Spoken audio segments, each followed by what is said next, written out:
Here's an assortment of different sorts of characteristics that we need to be able to find about the graphs of different functions. So in this very first one right here, we're asked to find the zeros of the function, right? So we have to understand that the definition of a zero is what the x's are that you can plug in to make the y equal 0. So if you want the y to equal 0, then of course plug in a 0 for the y, and then you can try to solve for the x's, well in this case I guess t, because those are the inputs. So actually, since it's factored, you can use the zero product property. So in order to make t minus 1, 0, t would have to equal 1, or here t would have to equal negative 3. So those right there are going to be the zeros of the function, the things that you can plug in to make the y 0.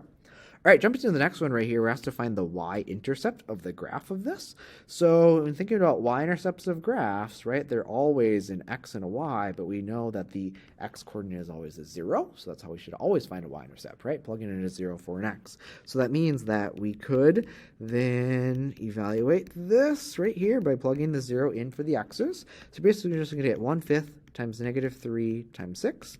So that's going to be negative 3/5 times 6, and that equals negative 18/5 for y. So since it's asking for a y-intercept, it's a point, not just a number. So make sure you write this as 0, negative 18/5 for where that y-intercept is going to be there. And then for this fellow right here, it's asking us to find the vertex of the graph, which means where's the tip of the parabola, right? So if we look at this is in factored form, which means that right here and right here, this will tell you x-intercepts actually at negative 4 as well as at negative 11. And then because this is a negative 6 in front, the parabola is going to be opening down, so this gives us kind of a nice sketch of the graph, right? So we're trying to find this right here where the vertex is. So the vertex has to be right between negative 4 and negative 11 for its x. So we can start there and try to figure out what the average of negative 4 and negative 11 is. So you're going to get negative 15, which divided by 2 gives you negative 7.5.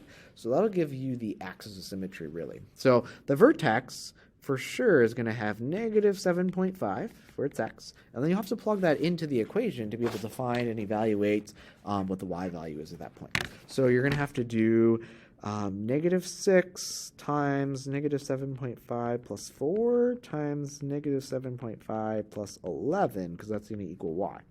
So that's going to be negative 6, that'll be negative 3.5, and that'll be 3.5. I have to plug that in here. So that's going to equal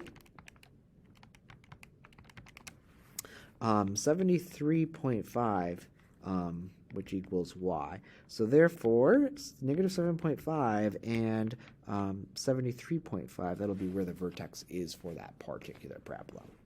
All right, and then some more things right here. This is asking us for the sum of the zeros of h of x. So again, we see this term zeros, which means you got to make y 0, so plug in a 0 for y, and then you've got to solve for x.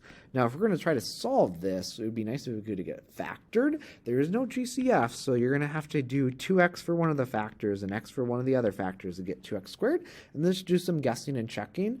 So since the last thing is a 3, but you want a negative 1, I think if you put a 3 there, you're going to get 3x and 2x. So if you subtract 3x, but you add 2x, sorry, that should be a 1 right there, that'll make that work. So then based on that, if 2x minus 3 was equal to 0, x would equal positive 3/2, and then based on that, x would equal negative 1. So that right there and that right there, positive 3/2 and negative 1 are going to be the zeros for that particular function.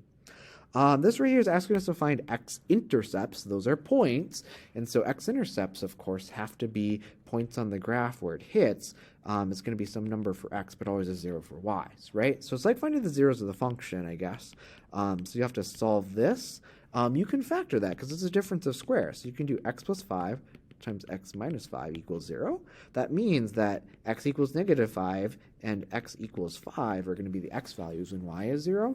So that does mean that your x-intercepts occur at those numbers. But really, they're points, right? So you got to put 5, 0, and then you got to put negative 5, 0 to express those as those two x-intercepts for that.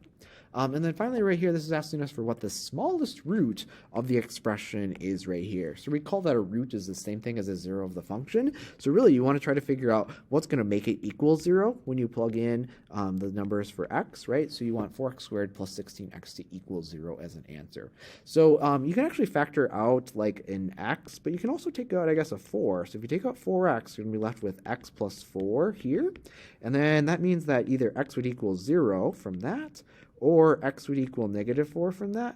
So those right there are going to be the roots of that expression. Now the question is asking actually for the smallest root, and comparing the numbers 0 and negative 4 with one another, negative 4 is the smallest.